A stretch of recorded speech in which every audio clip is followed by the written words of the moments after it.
I just want to point out that you can't ride dogs as a mount. I know. Horses, when they run, their spine stays straight, but when a dog runs, its spine like curves. Yeah, but who's to say that it's It is! The dog! No, it's a dog horse, mate. It had horse legs. It's a hog. But yeah, well, yeah. A hog, it instantly becomes a pig at this point. It's a hog. A horse dog. Yeah. A dorse. In Lord of the Rings with the wargs, to circumnavigate that, the riders are they're up on their top shoulders, so they're kind of on their neck. Oh, so above it doesn't fuck with their backs. Yeah, because otherwise you just be like... like its spine is just like this. A dog's spine is so you it'd be a bumpy bronco the entire way. It'd be like Ace Ventura. yeah. Just going down to the shops to get milk would be like.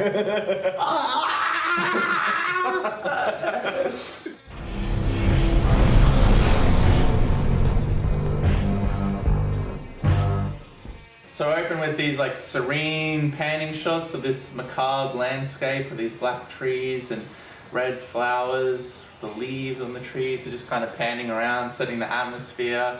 And Hera rocks up. First review, I did not remember her name, I kept on asking you. And the second review we filmed, I just kept on calling her Sabine. I called Sabine, and I called Hera Sabine. Sabine Jr. Number 2 Sabine. So I've learned her name. It's Hera. Hera rocks up. Oh, okay, I didn't realise that. I didn't realise who the actress was because the heavy makeup. Her name's Mary Elizabeth Winstead. She was the main actress in 10 Cloverfield Lane. She's been in Death Proof. She was in Scott Pilgrim. She's been in a bunch of stuff. Oh, that chick. Wait, really? Yeah. If you've seen her face, you'd be like, oh, her. I know her. She's been in a bunch of things. I didn't even realise it was her. Now that I know it's her, I can see through the heavy makeup, but it's her. And she's married to Ewan McGregor. Yeah, I knew that it was the chick who was married to Ewan McGregor. I didn't know that she was in all those movies you stated. That's she's cool. in Death Proof, and she's the main girl in 10 Cloverfield Lane. I haven't seen 10 Cloverfield Lane. It's really? a sequel to Cloverfield, right? Kind of. Yeah. It's a good drama, and then at the end they're kind of this is part of Cloverfield, and you're like, is it though? Because it wasn't for 2 hours, and now it is for 10 minutes. But I'm okay with it. It's in the same... It's kind of like an anthology, I guess. It's like it exists in the same universe. They made a third one, but I think that was garbage. I didn't watch that. It had so much potential. That 10 Cloverfield This Lane is actually a review for 10 for Cloverfield. We actually could review Cloverfield. It's been a long time. Yeah, I haven't watched it since 20 years. Fucking ages, man. And 10 Cloverfield Lane, John Goodman. We could just review all of them. Yeah, even the third shitty one. Yeah, do one each thing and be like, yeah, we good. Oh no, oh shit. Yeah, so Hera rocks up. Jason's here. He is the kid of Kanan. Last episode we didn't really know. He's got force powers, he's force sensitive. Why doesn't Ahsoka just train Jason? He's force sensitive. He wants to learn. His dad was a Jedi. Why is everyone force sensitive? that's my question. It used to be this thing which they had to scatter throughout the galaxy to find these force sensitive. It's like, hey, did you know that Jim over there is force sensitive? No way! I mean, he is the son of the Jedi. Is that how the force works? Do you just pass it down to your kids? I guess you do. Leia, Luke, Anakin. That was the thing. Well, from what we've seen in the canon, I imagine it would be not everyone would. It depends too if the mother was force sensitive. Yeah, she might cancel it out. But or you could just practice really hard, and apparently that's how they do it these days. Like your Sabine, although she's not getting. Yeah, well, I was under the impression that she was really, really, really weak in the force, which means she would need to really practice to get even the basic shit to happen. That's what they set up. I mean, apparently that's what Obi-Wan was. He's not particularly powerful in the Force. So that's why he's so respectable. Is how hard he worked and how hard he trained. That's why it didn't make sense in the Obi-Wan series. We got all the rocks and did the rock. Yeah, exactly. We never see him do that much forcey stuff. I feel like too. Actually, that's something I want to say too. I got some Kenobi-esque vibes from this episode. As in the series or the character? The series. That's fair. Like the moment with all the Anakin and Ahsoka moments to me felt the same as, if not better, than Obi-Wan and Darth Vader moments. Yeah, I'd say better actually. Maybe. But they had the same sort of vibe to it. It's something about these people who are so close to Darth Vader and Anakin Skywalker. It's tapping into these relationships that these people had with this nice guy that turned into this fucking monster. And they're like, we're cool, you're my mentor / you're my apprentice. And then he just fucking went full Hitler. Right, and they address all that in this episode, but we're not up to that yet. We're not up to that It's yet. hard not to just go Yeah, Jason's force sensitive. I think Ahsoka should just cut ties with Sabine. I think she's a lost cause. I think she should just train Jason. She's nothing but a disappointment at this point. Like, legitimately nothing. She's a Mandalorian. She should just be a Mandalorian. She got a lightsaber, that's cool, but I don't think she wants to be a I'm Jedi. okay with the Mandalorian wielding a lightsaber. They'll just never do it as gracefully as a Jedi. Yeah. And then, so Hera and Jason, they're looking for Ahsoka. That's kind of cut throughout this episode. That's all fine. That works for the narrative. But yeah, then we cut to Ahsoka in this fucking dream realm. I don't know what it's called. No. I'll ding it up here. She turns around and it's Annie. It's little Annie. We commented last episode on the digital de-aging. Did you think it worked? I was sold a lot better on it in this episode. I gotta be honest, I had no qualms, no issues with it. Obviously I could tell. Yeah. But I don't care. That was fucking brilliantly done. Yeah, it looked pretty good, and I think it helped a lot that it was in this like surreal, psychedelic dreamscape. Yeah. He wasn't just like Luke was just on a ship. He was supposed to be a normal guy, whereas Anakin here is like Anakin, Darth Vader, dream warrior, spirit guide. Do you reckon it's Anakin's Force Ghost? How about we discuss that question after we finish all the scenes with them? Yeah. So they start dialoguing. Anakin's like, "This is your next fucking like." Look, can we just comment first on how good it was to hear fucking hello snips? That I've never heard an actual Hayden Christensen say snips. Yeah, he's never interacted with Ahsoka at all. It felt like the same Clone Wars Anakin. I feel like this has merged Clone Wars Anakin and Episode 3 Anakin into one. Yeah, beautifully. I never felt that before. I don't have a lot of nostalgia for the Clone Wars. I've only just watched it, and for a lot of time I was like, eh. But I know for a lot of people this must have been crazy. There was a guy at my work that said he cried. I'm like, whoa. I mean, I don't know at what point he cried, but I mean, there are people that are emotionally wrapped up in this relationship. I got teary-eyed. I wouldn't say I cried, but moments throughout this episode, I was just like, holy fuck. It's like fan service executed at the highest quality level. Fan service can be terrible. Or it can be brilliant. It can be, hey, look at this thing from this movie 30 years ago, remember? Or it can be re-establishing an emotional relationship that resonated with fans. And knowing why it resonated and executing it again. For me, it was very nostalgic. Even though I didn't watch it when I was that young, it was still, their relationship to me is very, very important. That's fair. So they get into a little lightsaber battle. Ahsoka kind of bests him, and then he cuts the bridge, and then she falls. Can I comment on before that part, or just their fighting in general? I felt the actual choreography, the way they were fighting, it looked like I was watching Anakin from Episode 3 fighting. Yeah, you know what I mean. It was the same fast pace. He did one of the same moves that he did with Obi-Wan. Yeah, trying to bend. Yeah. It's the action in this is A+. Every tiny little skirmish or battle they have is just care and effort and they're putting effort into it. It's not just generic action scene. It's so weird way to say that it's a surprise that they would put effort into this. It's I can't believe they've gotten to the state where we have to be surprised.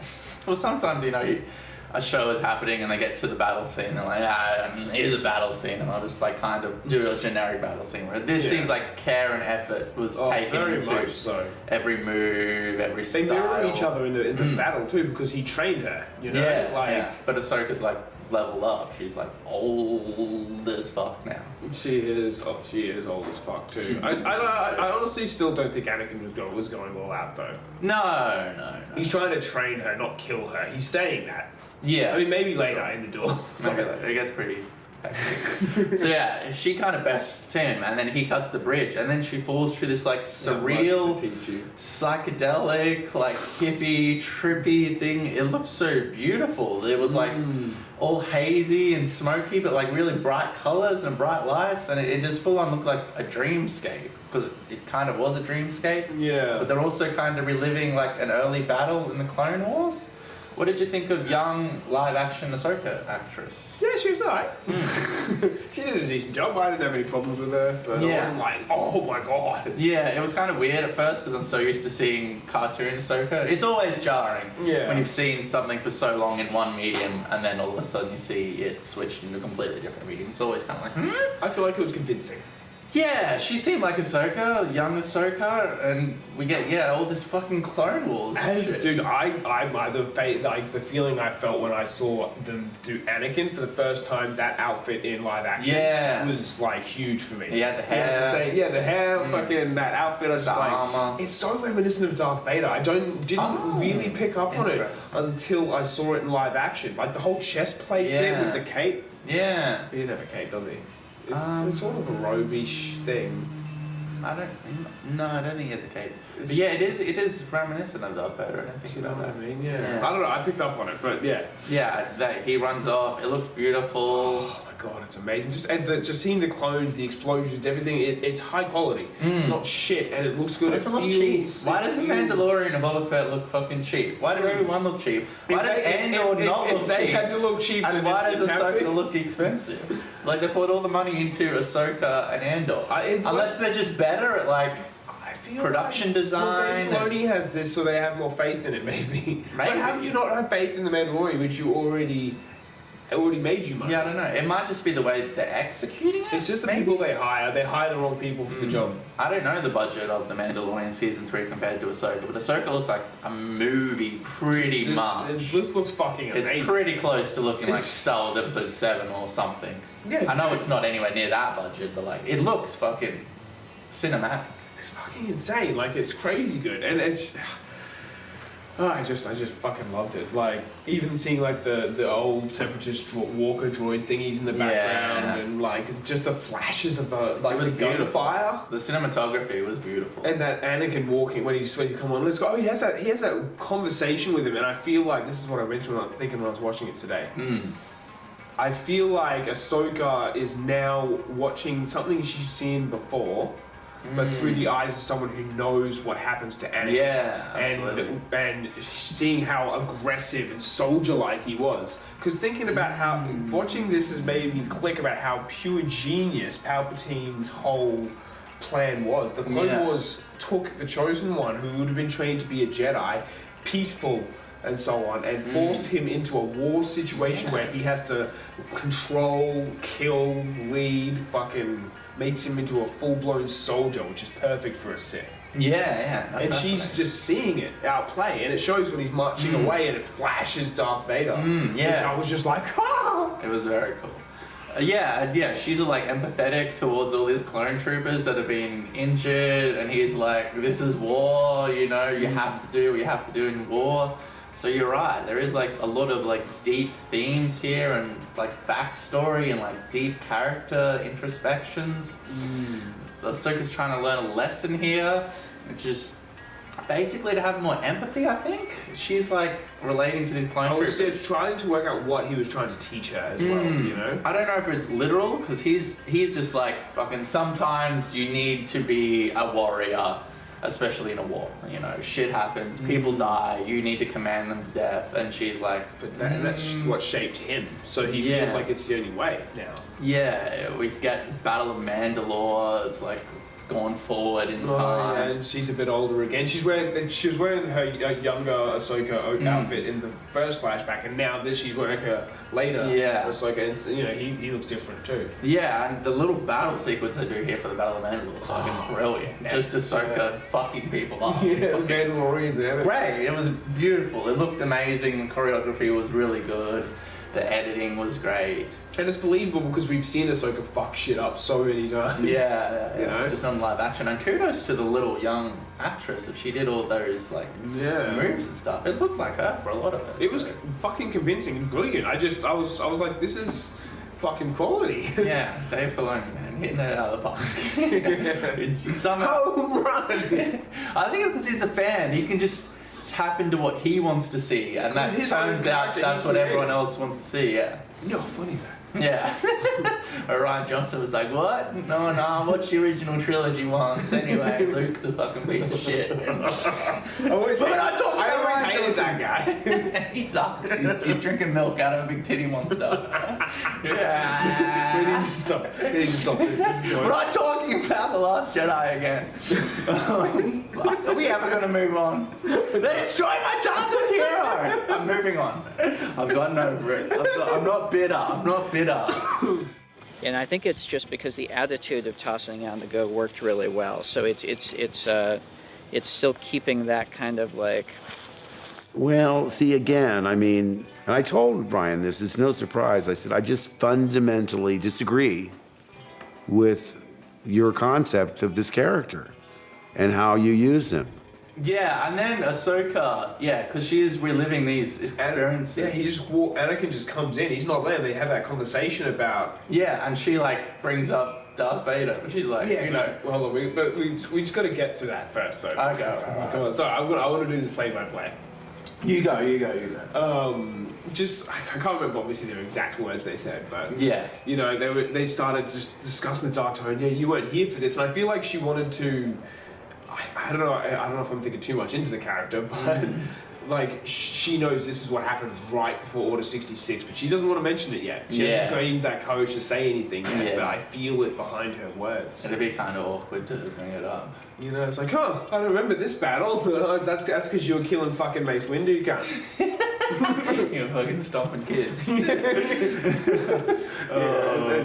And then he's just like, but this is part of the reason why I think that was Anakin's Force Ghost, right?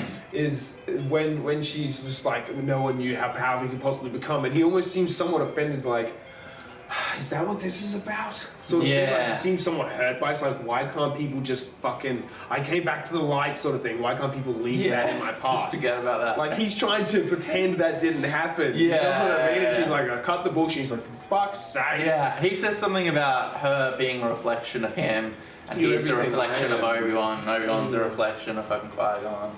Count Dooku, Yoda. Are you sure you even want a Padawan? That was one of the interesting that was kind of like... Because he's Anakin, but he's also kind of Darth Vader at the same time. To me, he's a new and reformed Anakin who's experienced his entire life and had time to reflect on it. That's fair, and he's trying to teach her a lesson, so maybe that's why he goes hard. But yeah, she brings up the Darth Vader thing, and he's like, you haven't learned anything, fuck you failed the test. Restart. Yeah. She's like, what are you talking about? This time, with a red lightsaber. They start fighting again. Dude, just a second on his fucking face, man, when he turned around. Was like so dark side. Hayden Christensen did a brilliant job at all of this. I am so happy that he's gotten all these chances to bring it back. He got redemption because there was so much hate from the prequels, and he got a lot of shit. People being are like finally seeing him for how I've seen him. Actor. Not in episode 2, okay? I'm sorry, Hayden, but I've given you shit as well, but I have nostalgia. I was a little kid when I watched those fucking movies, and they changed my life. Exactly, we're giving him shit, but we still enjoyed them. And episode 3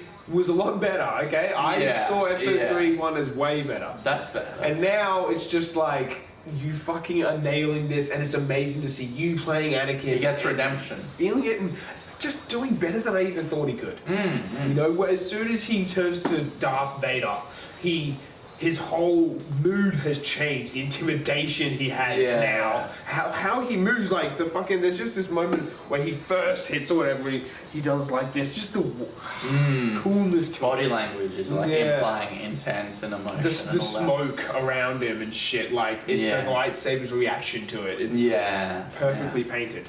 Yeah, and then like they get into another fight. He kind of knocks her out of that like dream realm or whatever. Or back into the dream world. Out of the sequence, back to the dream. Yeah, and he's walking out and like flashes Darth Vader over him. It's all very beautiful and artistic. The music, it really suits it as well. Yeah. Like ominous, but not too overpowering. It has like hints of the Imperial March, but it's not just like full on the Imperial March. Yeah. It knows like those little notes to hit, but not to like make it I kind of feel like I would have liked for one of the dream sequences to have her fighting Darth Vader, like in the suit.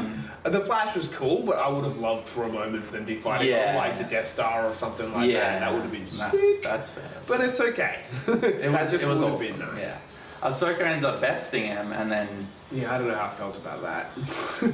But Darth Vader's lost multiple times now. that's fair. In fact, He's- Darth Vader pretty much loses every fight he's in these days, unless he kills the cunt.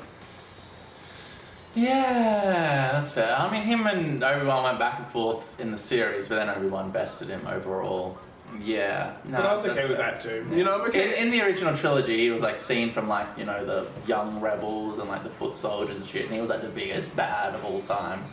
But yeah, now I guess we've seen him like slip over in the shower and like burn his dinner in the oven. And he's not the Darth Vader that everyone thought he was in like episode 4. No, but that being said, he has a lot more ridiculously powerful moments than he does if it loses. Yeah, he's still Losses don't have any more intimidating. weight than the wins. Yeah, he fucks up people in Rogue One. I remember that one. Dude, she fucks up people in well. If you haven't played Fallen Order, but I'll never have a more horrified moment than when Darth Vader came on the scene in that game, because it's so difficult to fight, and you know that you're not going to defeat Darth Vader, and he completely destroys you. That's This pure fear. awesome. You know, as soon as you hear that first, because you don't see him at first, of course. Yeah. The first thing you hear is the.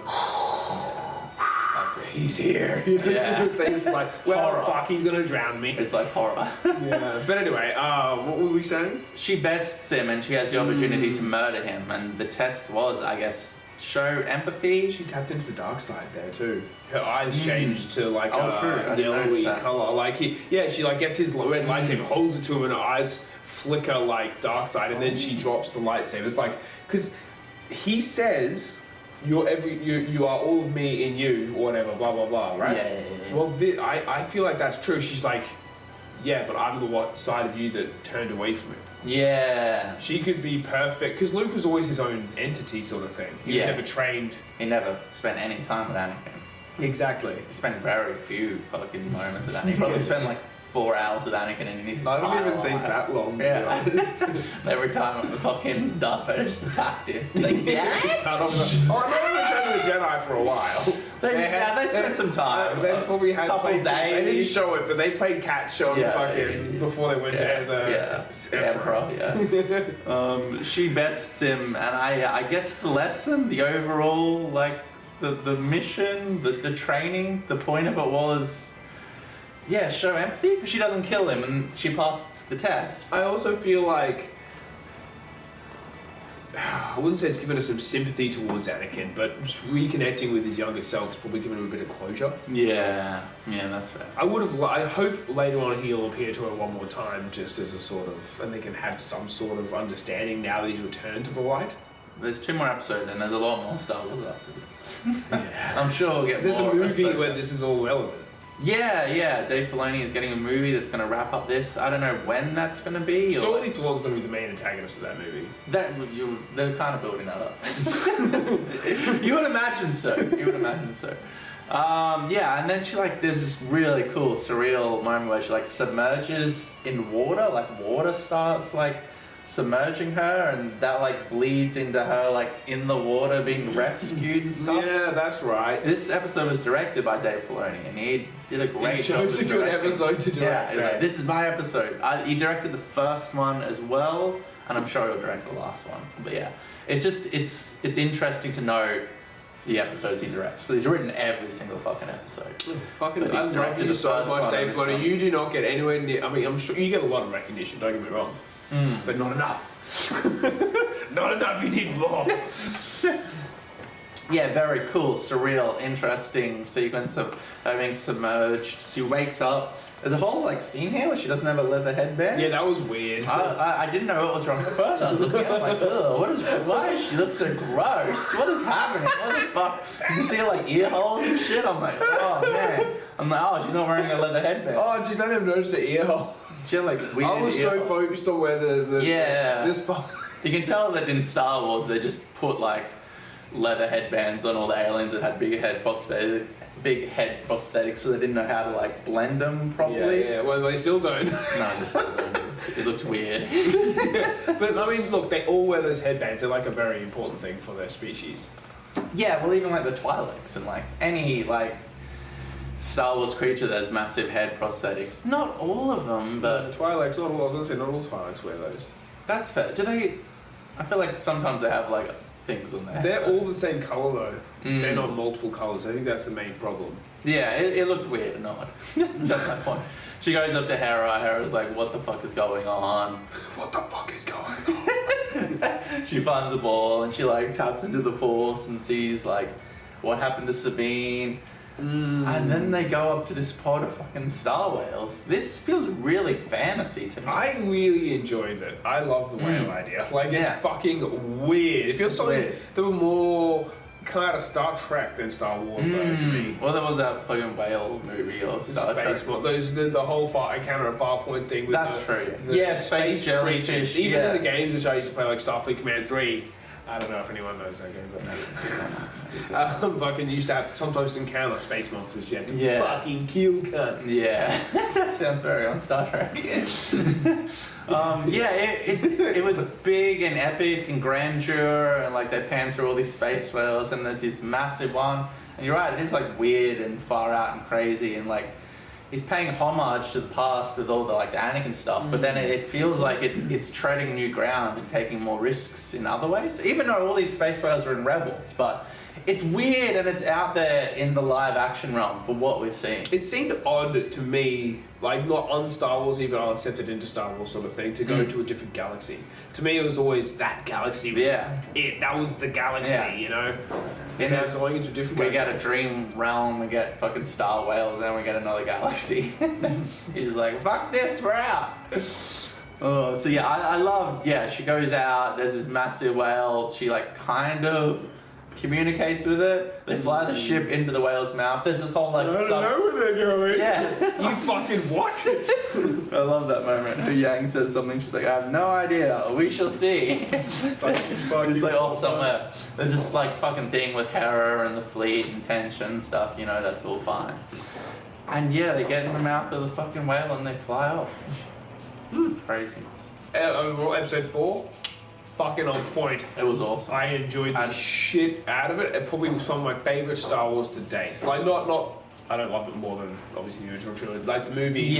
But it's up there. Yeah, in the last, like, decade of Star Wars. It's definitely some of the best Star Wars. So good. But it only feels so good because of so many years of building up all of these characters. You know? And Dave Filoni's tapping into all that, like, knowledge and depth and emotional attachments. It's finally paying off to be someone who knows a lot about Star Wars. Yeah, it turns out if you hire someone to write something about Star Wars who knows a lot about Star Wars, they can, like, tap into all these Star Wars things. I can't believe it took them that long to figure it out. Like, they already had that at Lucasfilm before Disney took over. And then they're like, oh, Dave Filoni. D, you want a trilogy? Fucking you, mate. Fuck off. Ryan Johnson, do you want a trilogy? Dave Filoni, you can have 60 grand, just work in the basement. Oh, didn't you just make that kids fucking cartoon? Cartoons, mate, that's for fucking children.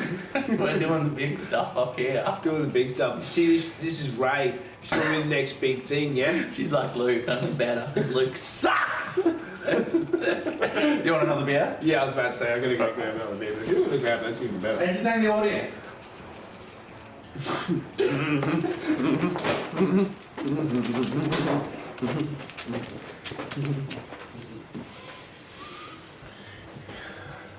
Yeah, that's all I got, eh?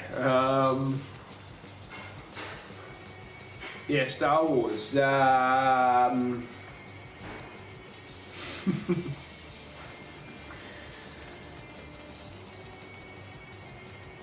Why would you do this to me, Alex? I have nothing. Good job. I'm proud of you. I went danced for a bit and then I was just like, yeah, so Star Wars. And then just sat here in silence. Are these twist types? Yeah, they're twist. Oh, fuck. It's fucking razor blades. Shredding my hands. Aussie's hard as guts, man. My hand hurts. Anyone back to Star Wars? We are manly men of manliness. Episode 6. What the fuck does episode 6 open with? Yeah, so Ahsoka and Hu Yang are in the space whale going through like hyperdrive in its mouth, and then talking of stories of old and Sabine. That was a cool scene. Yeah, there's a lot of like conversations in this, like build into like the greater history of like the Jedi Council and Order 66 and whatnot. And Huyang, yeah, he's talking about these old stories he used to tell him, and he says in a long time ago in a galaxy far, far away. What do you think about that? I don't know how. Is it weird that I don't know how I felt about that? Like, it should be nothing, it's just a line, but hearing that. It's such an iconic thing, though, that's been in Star Wars for like 50 years. It's always been in Star Wars, but hearing it in Star Wars felt odd to me. Yeah, it's like the beginning of the stories he used to tell. It's like kind of breaking the fourth wall in a way. Yeah, plus they're not historical stories now. They're fucking from a galaxy far, far away. They're a fantasy, like we're watching. Yeah. And here the story's going far, far away. So what Hu Yang said then ties into the title of episode 6, which is Far, Far Away. So yeah, I don't know, it was kind of like fascinating and intriguing. My attention was drawn, but yeah, I think I liked it. I nothing did. It was weird. It was. I was just like, okay. And then just kind of moved on, sort of thing. It was just I don't know. Yeah, the hyperdrive ring is rocked up here. We get Balin and Shin and that lady and Sabine. Night Sister. Yeah, and they rock up, and we get the witches of Dathomir here. This whole sequence, it felt like Dune to me. The score was like super Dune, and like the shots, and it was just like big and epic and like crazy and intense. These witches, their voices and like the design of them and the way it was shot and stuff. Shin was like, there's more witches, and they like imprison Sabine and take her down. It was all very, I don't know, it just feels like big and encapsulating and like immersive, and it's not just like... It was fucking well done. Yeah. Even before they got there, like on the ship, though, I gotta say, Sabine's a fucking idiot. Oh, were you expecting to be treated like... Of course they're gonna throw you in a fucking prison, you dickhead. Yeah, she's done fucked up. Whatever. What are you gonna do? She made some dumb emotional choice to find some guy that she likes as a friend. Ezra, what you might add is like the least Star Warsy name you can possibly go with. Felix and Ezra elements. Yeah, I don't know, it just doesn't feel Star Wars to me. It never has. It's like short for Ezekiel, which is like a biblical name. Yeah, he's even less Star Wars. We get a great conversation between Balin and Shin here. I'm fucking loving these Jedi, Sithy, dark characters. They have several conversations in episode 6. Let's just call them Dark Jedi. Dark Jedi. Where like, yeah, they're tapping into like the characters, and they're tapping into drama, and they're tapping into history, and they're tapping into all this like emotions, and it's just really well written like drama that's like hitting all these spots. And I kept on thinking about Ray Stevenson and the fact that he's dead, and I don't think they're going to wrap up his character. No, I think he was supposed to be some big part. It's building to something more. He was probably going to be some big thing in the movie. They're talking about this planet. He's going to be recast. Or they'll just like have to drop it and have to rewrite it, and personally maybe she could take on the mission. Yeah, maybe. It's unfortunate, and it really sucks because she's got to be like an older, more. Maybe he does die in this, and in the next movie. Well, I mean, that would be helpful. An older and more experienced version who had his training or something, you know? Yeah. Or maybe I also thought in this episode too that she was kind of, there's somewhat hints of her like turning more towards the light. They're both kind of like on a edge of a knife, kind of like the stuff he says where he's sympathetic to the Jedi, and other times he's like, I like the idea of it, but it was all corrupt, and he's like sympathetic to Ahsoka because she's a Jedi, and then she's kind of, it's complex. Yeah, it is. She seemed very unsure of him in this episode. Like her faith in him was wavering. He's come down to this fucking planet, and he's like, this is like a story of old that used to tell us as kids. As Dathomiri witches here, there's a greater power. I feel a calling to it. Do you think? Well, didn't they say that the First Order came from fucking the outer region or whatever? Could that not be the other galaxy? And Thrawn essentially brings what begins of the First Order. Maybe, yeah. I feel like that would be a pretty fair thing to start setting up by now. This seems like the First Order. Because the First Order could have formed through the remnants of Thrawn's empire. That makes sense. I love his stormtroopers too. Yeah, we need to talk about his whole entrance because it was fucking amazing. We'll get back to the dark. Or should we? Is there anything else you want to We like? might. Well, we'll reference it later if we need to. Fuck it. Yeah. Basically, it sucks that Ray Stevens is dead because I'm loving his character. Me And too. I'm loving him and Shin and their dynamic and their If relationship. they have to recast it, we can still enjoy the character. It's just won't be It the sucks, same. but it's life, man. Shit goes wrong. It's death, man. Yeah, it's death, man. Like There's no going around it. it happens. You can't control it. It's an element that exists within our very essence. Yeah. We are all going to die. Well, he may die though. We just don't know. That would be convenient for Dave Filoni. Otherwise, he's probably sweating bullets right now. He already had season 2's script, and he's like, "Fuck! Stop! Check this in the bin. I'll start again." He got hit by a bus. Anyway, moving on.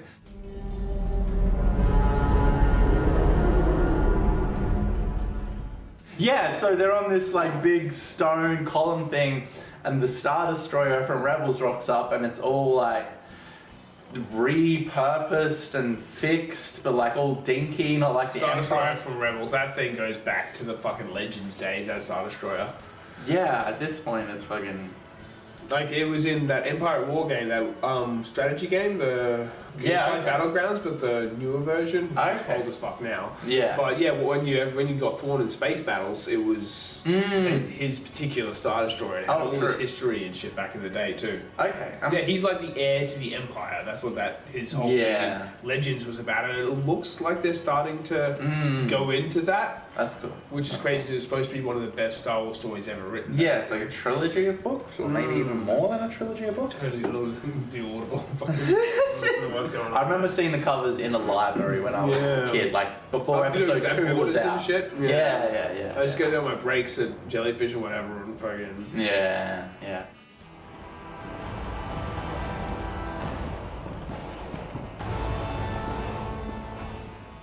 So yeah, Thrawn rocks up, and we just really emphasize like the size of the Star Destroyer here. The score is like intense and incredible, and just like the sound design of like it. My whole lounge room was shaking. I had it up like super fucking loud, and I was high as fuck. And, like the DVD shelves are rattling and shit. It's like I'm like, oh my god, what is happening? It like engulfs the stone platform, so it's very like suspenseful and like tense. Even though they're on Thrawn's side, it's intimidating. You're on this little thing, and then like this massive You don't know what ship. he's like either. engulfs- Yes, yeah. he already has. Even if you haven't seen, don't know anything about Thrawn, even by now having spoken about him in the series, he has a presence about him. Yeah, tension.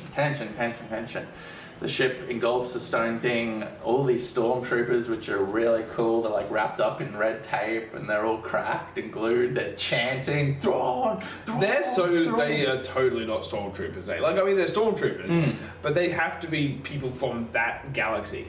I mean, that Star Destroyer that they're on is the one that like left, so it would have had stormtroopers. That's on it, true. But he will surely has got new recruits and all that. and a time. bunch of them would have fucked off. Yeah, well, Like you get to this like new galaxy, some of them would be like, "You're not paying me anymore. Like, I'm leaving." yeah, everything I had is gone. Yeah, I was doing this to pay off my summer home for the family. Now, I'm in a different galaxy. yeah, so see you later. There's no coming He back. alludes to like not having many men. This might be it. I don't know how many men it takes to like run a Star Destroyer, but like surely a lot of them would have fucked off, and he would have gained a couple.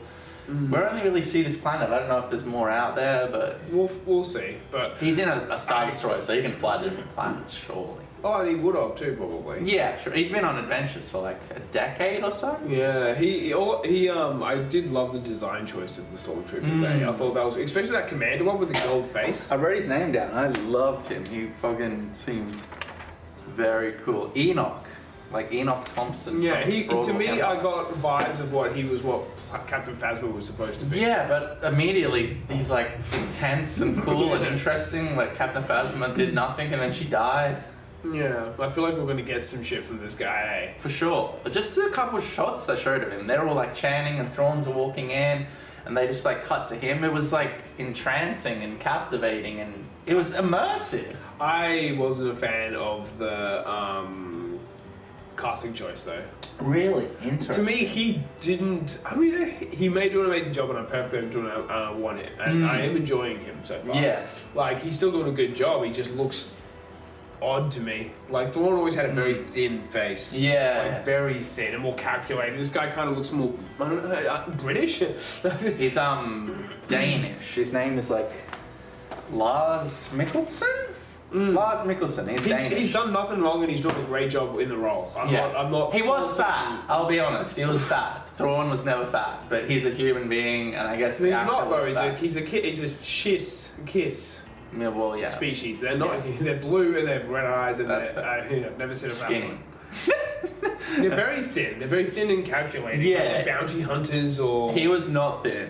He's the same guy that voiced Thrawn in Rebels, so for some reason I chose him. I'm okay with him. I just thought it was. I was put off by it at first. He looked weird, but it's like the Ahsoka thing when you cut to like live action little Ahsoka. It looks weird at first, but yeah, I thought his acting was intense. That's what I mean. I have no fault for his acting. I think he's doing a great job with the role. It was just very off-putting. Like when I first saw him, I was like, "That's who they went." Okay. Yeah, he's the voice actor from Rebels, so presumably something about that performance made them just go, "Yeah, we'll just use." I have heard a lot of people say Thrawn was one of the best things about Rebels, and I'm like, sure it is, but Rebels was so shit overall that I don't. I don't remember a lot about Thrawn, but it was hard to engage with Rebels. He was like a Disney villain. I don't know, man. In the books, he was a fucking monster. Yeah, that's a tyrant. But Rebels wasn't dark, so he didn't do any dark. He's so far he seems pretty dark. Yeah, he looks not like Thrawn exactly. You're right, but yeah, the moment, anytime he was speaking dialogue, his acting was very like captivating and charismatic and intense. No, that's he's just kind of like whispering and like talking really quiet, calmly. It's calm but sinister. But he's up in people's grills and he's analyzing all these angles. He's in people's grills figuratively though, not physically. Yeah. Which is worse in a way. Like he's in your fucking soul. Like he's staring through you, sort of thing. Which is good because Thrawn has always been a tactical genius. Like he's essentially like he could run the Empire in City if Sidious is there. Yeah. If he was able to have his way, you just have the Empire again, but under Thrawn's control. Yeah. No, that's fascinating. I thought he was very intense and captivating and intimidating and suspenseful. He doesn't like the Dark Jedi. He's immediately like, fuck them. But he knows that they're Jedi. I should definitely speak to them as if I do. Yeah. Because they have. He doesn't let them know that he's untrusting of them. Not. Well, he's not physically a powerful man. You know what I mean? He would have no chance. Yeah, they're just running through. Yeah, but he's smart enough to know. He sees Sabine. And then he's like, yeah, we'll ditch him. Yeah. You encounter Sabine. They have a great little dialogue moment, back and forth. She's all like, ugh, and he's all cold and like, oh, you've let me back in the galaxy for fucking Ezra? How interesting. He kind of gives her what... Ezra Bridger, I know that name. Yeah. I want to say too, I feel like it's crazy how quickly he became the boss of everyone. Like, everyone got there, it's like, yeah, we just arrived, you're the alpha male. Yeah. You're the boss. Everyone's kind of like, okay. They've come to He's in charge. find him in servitude to him. Yeah. Already under the mind of. He could just be just sitting like in the desert, like for nothing. Like it's like they find someone out of fear, but it's like he's stuck there. Yeah. You need to bring him. Why are you bringing someone back you're so afraid of? Yeah. There's no way that's going to turn out well. It's like Peter Pettigrew and Voldemort. Yeah. He brings him back out of fear of him. Oh, he's going to return somehow. I better make sure that he returns and I'm in his good graces. And that causes him to fuck. He talks to Sabine. They have a great back and forth. He gives her the illusion that she's getting what she wants, but he's betraying her, and then he's sending the Dark Jedi after her, and then he's kind of like, fuck them as well. The Dark Jedi's feelings towards Sabine is confusing as well. Very conflicted. He does want to keep to his promise, or at least the apprentice thinks he wants to keep to his promise. And the fact that she thinks it because she would know him so well makes me think that he is conflicted and wants to keep to his promise. Yeah. Could he end up, like, we know he's very dark, blah, blah, blah, but could he end up, like, deciding to change at some point throughout this and dying in a sacrifice of some kind? That would be awesome. He definitely has it's a possible outcome because of how he seems to have feelings of these things from being a Jedi. He doesn't immediately execute her. He does want to, like, stay true to his word. It's a classic Star Wars sort of trope, but it's not one that's a bad one. No, it's kind of, if you do it right.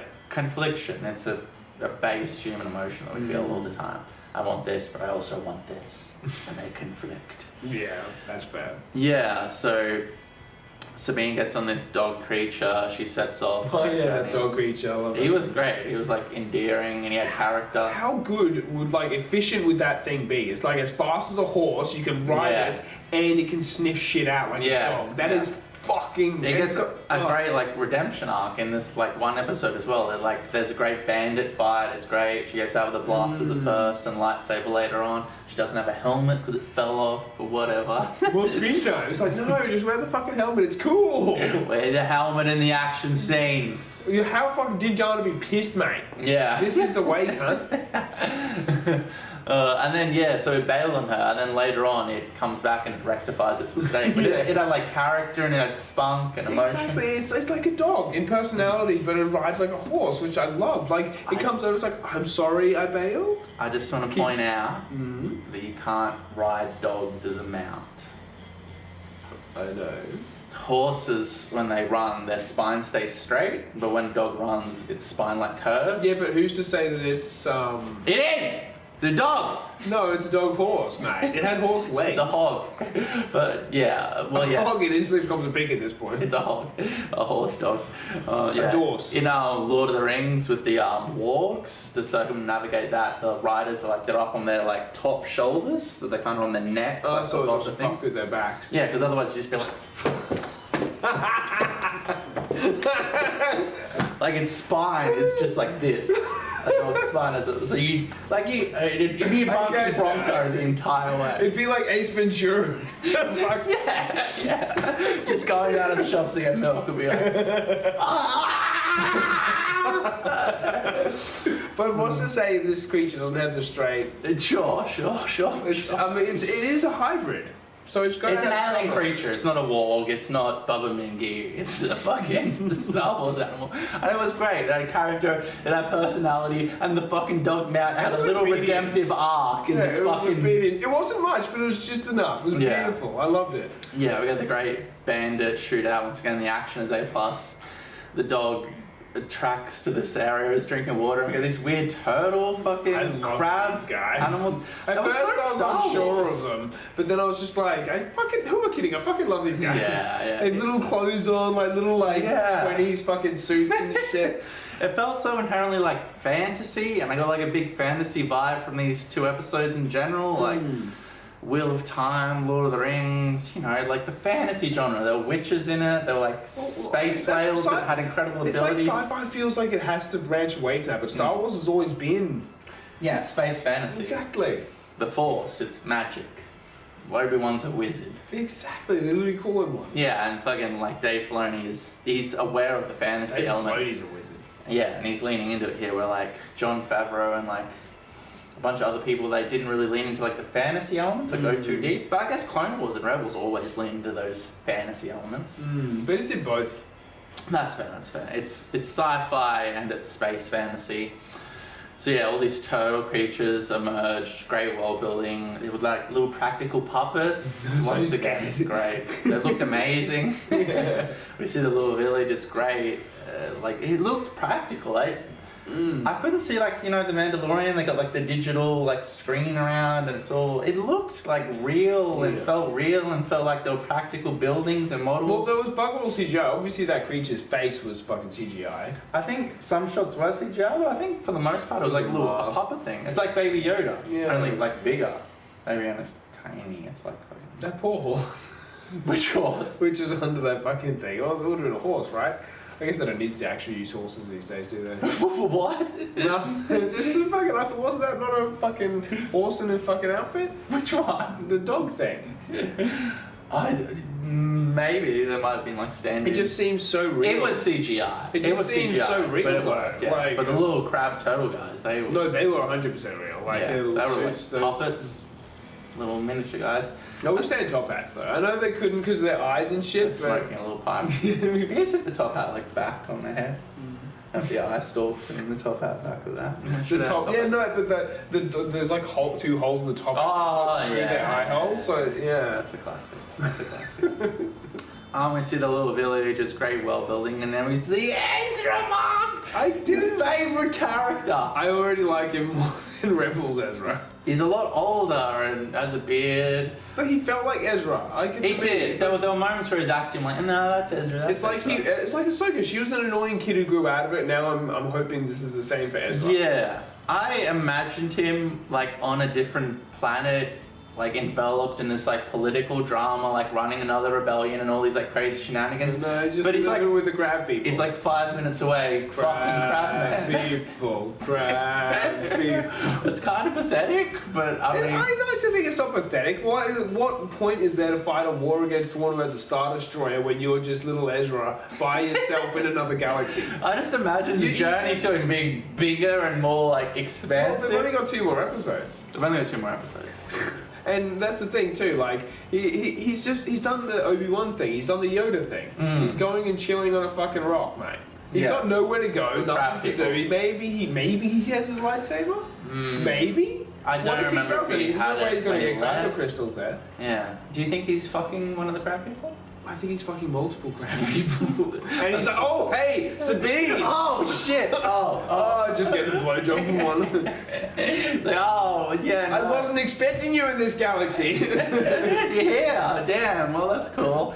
Anyway, we should leave these crab people. They're weird. I don't like them. I've never liked them. Well, he legitimately says that. I can't wait to go home. She's like, As a starter. They never said if I went back that they would take me home. They just said that I'd get you to Ezra. That's kind of fucked. Yeah, they're not going to just let him back on the ship and go back. Yeah, that's fucked. Yeah. Why would you do that? You're a fucking idiot, Sabine. Yeah, like, that is retarded.